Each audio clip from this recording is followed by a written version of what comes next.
I-reveal ko ba ang aking kita ngayon?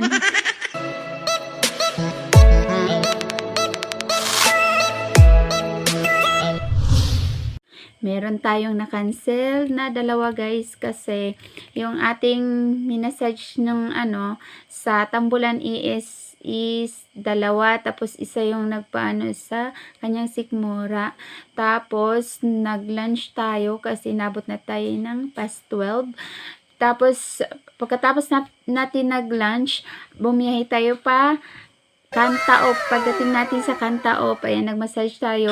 Tapos, after natin mag-massage sa Kantaop, bumiyahe na naman tayo pa Nia. Tapos, doon tayo guys, kapag merienda nung sa tayo sa Nia. After Nia, pumunta naman tayo ng Tambo. Ayun, doon sa tayo guys.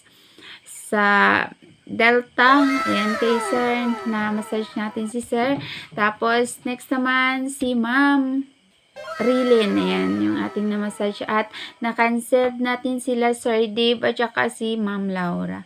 Bukas, babalikan ko sila guys, mga afternoon.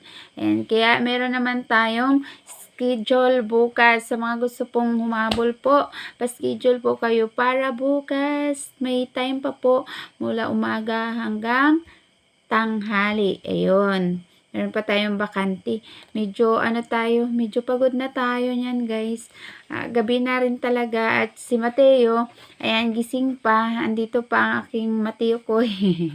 Pakita pa si Mateo na butas-butas yung damit nito eh. Butas-butas yung damit nito eh.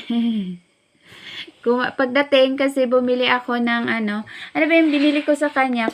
Yung bumili ako ng pangmerienda niya. Hansel at saka yung yung banana loaf bread. Ato. Ayan.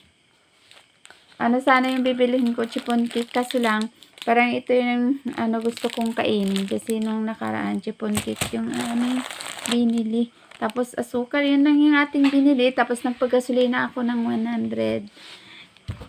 I-reveal ko ba ang aking kita ngayon? Pumili ako ng asukal. Wala na tayong nabiling ulam, guys. Kasi, Biyernes bukas na tayo mamili ng ulam. Gabi na kasi, kaya sarado na yung mga tinda-tindahan. Maliwanag naman yung, yung buwan. Kaya, okay lang din yung ating pag-uwi. At syempre, kakain muna ako guys. Bye-bye na muna.